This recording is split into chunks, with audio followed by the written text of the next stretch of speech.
ಸಂಜೆ 7 ಗಂಟೆಗೆ ಬಿಜೆಪಿಯ ಕೋರ್ ಕಮಿಟಿ ಸಭೆಯನ್ನ ಕರೆಯಲಾಗಿದೆ ಅಂತ ರಾಜ್ಯಾಧ್ಯಕ್ಷ ಬಿವೈ ವಿಜಯೇಂದ್ರ ತಿಳಿಸಿದ್ದಾರೆ.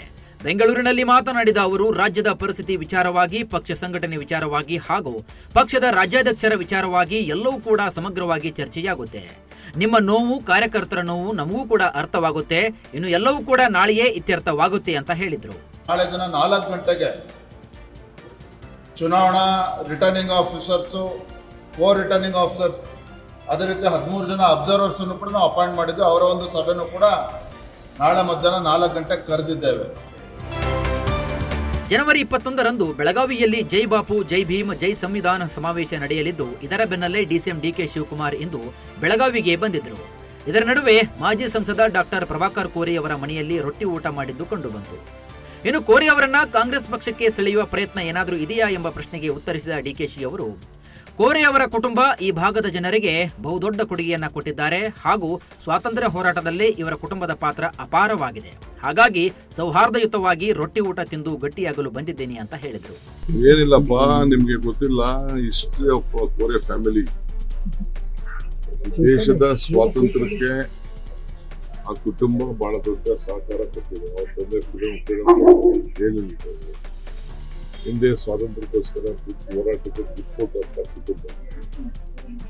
ಇದು ಕೂಡ ಯಾವುದೇ ಪೊಲಿಟಿಕಲ್ ಪಾರ್ಟಿ ಆಗಲಿ ಅವರ ಸಂಸ್ಥೆಯಿಂದ ಎಲ್ಲ ತರಹದ ಸಹಕಾರ ಕೊಟ್ಟಿದ್ದಾರೆ. ಇಡಿ ಪ್ರೆಸ್ ರಿಲೀಸ್ಗೂ ನನಗೂ ಯಾವುದೇ ರೀತಿಯಾದಂತಹ ಸಂಬಂಧ ಇಲ್ಲ ಅಂತ ಸಿಎಂ ಸಿದ್ದರಾಮಯ್ಯ ಹೇಳಿದ್ದಾರೆ. ವಿಧಾನಸೌಧದಲ್ಲಿ ಮಾತನಾಡಿದ ಸಿದ್ದರಾಮಯ್ಯ ಅವರು, ಬಿಜೆಪಿಯವರು ಉದ್ದೇಶಪೂರ್ವಕವಾಗಿ ಮಾಡ್ತಿದ್ದಾರೆ. ಇನ್ನು 50-50 ಅನುಪಾತದಲ್ಲಿ ತೆಗೆದುಕೊಂಡಿದ್ದಂತಹ 14 ನಿವೇಶನಗಳನ್ನ ಅಧಿಕಾರಿಗಳು ಮುಟ್ಟುಗೋಲು ಹಾಕಿಕೊಂಡಿದ್ದಾರೆ. ಅದಕ್ಕೂ ನನಗೂ ಯಾವುದೇ ರೀತಿಯಾದಂತಹ ಸಂಬಂಧ ಇಲ್ಲ. ಇನ್ನು ಬಿಜೆಪಿಯವರು ಬೇಕಂತಲೇ ರಾಜಕೀಯ ಪ್ರೇರಿತವಾಗಿ ಇಡಿ ಅಧಿಕಾರಿಗಳ ಮೂಲಕ ಈ ವರದಿಯನ್ನ ಪ್ರಕಟಿಸಿದ್ದಾರೆ ಅಂತ ಹೇಳಿದ್ರು. ಹೇಳಪ್ಪ,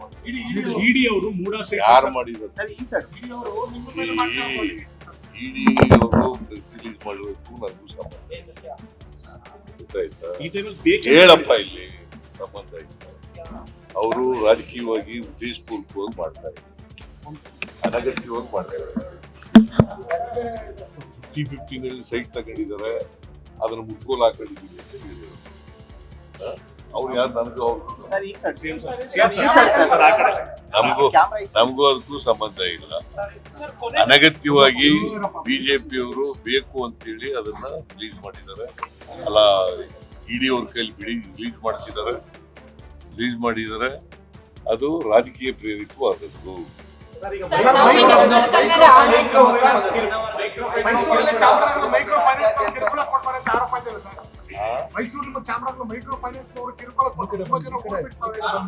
ಅವ್ರ ಮೇಲೆ ಕಾನೂನು ರೀತಿಯ ಕ್ರಮ ತಗೋತೀವಿ. ಯಾರೇ ಕಿರುಕುಳ ಕೊಟ್ಟರು ಕೂಡ ಮೈಕ್ರೋ ಫೈನಾನ್ಸ್ ನವರು ಕಿರುಕುಳ ಕೊಟ್ರೆ ಅವ್ರ ಮೇಲೆ ಕ್ರಮ ತಗೊಳ್ತೀವಿ. 2018ರಲ್ಲಿ ಕೇಂದ್ರ ಗೃಹ ಸಚಿವ ಅಮಿತ್ ಶಾ ಅವರ ವಿರುದ್ಧದ ಅವಹೇಳನಕಾರಿ ಹೇಳಿಕೆಗೆ ಸಂಬಂಧಿಸಿದಂತೆ ಜಾರ್ಖಂಡ್ ನ್ಯಾಯಾಲಯದಲ್ಲಿ ರಾಹುಲ್ ಗಾಂಧಿ ವಿರುದ್ಧ ಮಾನನಷ್ಟ ಮೊಕದ್ದಮೆ ದಾಖಲಾಗಿತ್ತು. ಇದೀಗ ಸುಪ್ರೀಂ ಕೋರ್ಟ್ ವಿಚಾರಣೆಗೆ ತಡೆಯಾಜ್ಞೆ ನೀಡಿದೆ. ಇಂದಿನ ವಿಚಾರಣೆಯ ಸಂದರ್ಭದಲ್ಲಿ ರಾಹುಲ್ ಪರವಾಗಿ ಹಾಜರಾದ ಹಿರಿಯ ವಕೀಲ ಅಭಿಷೇಕ್ ಮನು ಸಿಂಘ್ವಿ ಪ್ರಕರಣದಲ್ಲಿ 3ನೇ ವ್ಯಕ್ತಿಯಿಂದ ದೂರು ದಾಖಲಿಸಲಾಗಿದೆ. ಮಾನನಷ್ಟ ಅಪರಾಧದ ವಿಷಯದಲ್ಲಿ ಈ ರೀತಿ 3ನೇ ವ್ಯಕ್ತಿ ದೂರು ದಾಖಲಿಸುವುದು ಅನುಮತಿಸಲಾಗದು ಎಂದು ವಾದ ಮಂಡಿಸಿತು. ಅಂತಿಮವಾಗಿ ನ್ಯಾಯಾಲಯವು ಜಾರ್ಖಂಡ್ ಸರ್ಕಾರ ಮತ್ತು ದೂರುದಾರರಿಗೆ ನೋಟಿಸ್ ನೀಡಿ ಮುಂದಿನ ಆದೇಶದವರೆಗೆ ವಿಚಾರಣೆಯಲ್ಲಿನ ಎಲ್ಲ ಪ್ರಕ್ರಿಯೆಗಳು ತಡೆಹಿಡಿಯಲ್ಪಡುತ್ತವೆ ಎಂದು ಆದೇಶಿಸಿತು. ದೇಶಕ್ಕೆ 2 ಒಲಿಂಪಿಕ್ ಪದಕಗಳನ್ನು ಗೆದ್ದುಕೊಟ್ಟಿರುವ ಜಾವ್ಲಿನ್ ಪಟು ನೀರಜ್ ಚೋಪ್ರಾ ದಾಂಪತ್ಯ ಜೀವನಕ್ಕೆ ಕಾಲಿಟ್ಟಿದ್ದಾರೆ. ಸೋಷಿಯಲ್ ಮೀಡಿಯಾದಲ್ಲೇ ಈ ಸುದ್ದಿ ಹಂಚಿಕೊಂಡಿರುವ ಅವರು, ನನ್ನ ಜೀವನದಲ್ಲಿ ಕುಟುಂಬದೊಂದಿಗೆ ಹೊಸ ಅಧ್ಯಾಯ ಆರಂಭಿಸುತ್ತಿದ್ದೇನೆ. ಜತೆಯಾಗಿರುವ ಈ ಕ್ಷಣದಲ್ಲಿ ಶುಭ ಹಾರೈಸಿದ ಎಲ್ಲರಿಗೂ ಕೃತಜ್ಞತೆಗಳು ಎಂದು ಬರೆದುಕೊಂಡಿದ್ದಾರೆ. ನೀರಜ್ ಚೋಪ್ರಾ ವರಿಸಿದ್ದು ಟೆನ್ನಿಸ್ ತಾರೆ ಹಿಮಾನಿ ಮೋರ್ ಅವರನ್ನ. ಹರಿಯಾಣದ ಸೋನಿಪತ್ ಮೂಲದವರಾದ ಹಿಮಾನಿ ಈ ಹಿಂದೆ ರಾಷ್ಟ್ರೀಯ ಟೆನ್ನಿಸ್ ಟೂರ್ನಿಗಳಲ್ಲಿ ಕಾಣಿಸಿಕೊಂಡಿದ್ರು. ಕಾಂತಾರ ತಂಡ ಮತ್ತೊಂದು ಸಮಸ್ಯೆಯನ್ನ ಮೈ ಮೇಲೆ ಎಳೆದುಕೊಂಡಿದೆ. ಚಿತ್ರಕ್ಕಾಗಿ ಕಾಡಿಗೆ ಬೆಂಕಿ ಹಚ್ಚಲಾಗಿದೆ ಎಂಬ ದೂರು ಈಗ ಕೇಳಿಬಂದಿದೆ. ಅಸಲಿಗೆ ಕುಂದಾಪುರದಲ್ಲಿ ಚಿತ್ರದ ಚಿತ್ರೀಕರಣ ಬಿಡಾರ ಹೂಡಿದ್ದ ರಿಷಬ್ ಶೆಟ್ಟಿ ಮೊನ್ನೆ ಜನವರಿ ಮೊದಲ ವಾರದಲ್ಲಿ ಹಾಸನ ಜಿಲ್ಲೆಯ ಸಕಲೇಶಪುರ ತಾಲೂಕಿನ ಹೆರೂರು ಗ್ರಾಮದ ಅರಣ್ಯ ಪ್ರದೇಶಕ್ಕೆ ಶಿಫ್ಟ್ ಆಗಿದ್ರು. ಆದರೆ ಅರಣ್ಯ ಇಲಾಖೆಯಿಂದ ಅನುಮತಿ ಪಡೆಯುವ ಮೊದಲೇ ಚಿತ್ರೀಕರಣದ ಉಪಕರಣಗಳನ್ನು ತಂದಿಡಲಾಗಿತ್ತು. ಈ ಹಿನ್ನೆಲೆಯಲ್ಲಿ ಅರಣ್ಯ ಅಧಿಕಾರಿಗಳು ಚಿತ್ರತಂಡಕ್ಕೆ 50,000 ರೂಪಾಯಿ ದಂಡ ವಿಧಿಸಿದ್ರು. ನಂತರ ಅನುಮತಿ ಪಡೆದು ಚಿತ್ರೀಕರಣ ಮುಂದುವರೆದಿದೆಯಾದರೂ ವಿಘ್ನ ಅಲ್ಲಿಗೆ ನಿಲ್ಲಲಿಲ್ಲ. ಚಿತ್ರೀಕರಣದ ಹೆಸರಿನಲ್ಲಿ ಕಾಡಿಗೆ ಬೆಂಕಿ ಹಾಕಲಾಗಿದೆ ಎನ್ನುವ ದೂರು ಈಗ ಕೇಳಿಬಂದಿದೆ.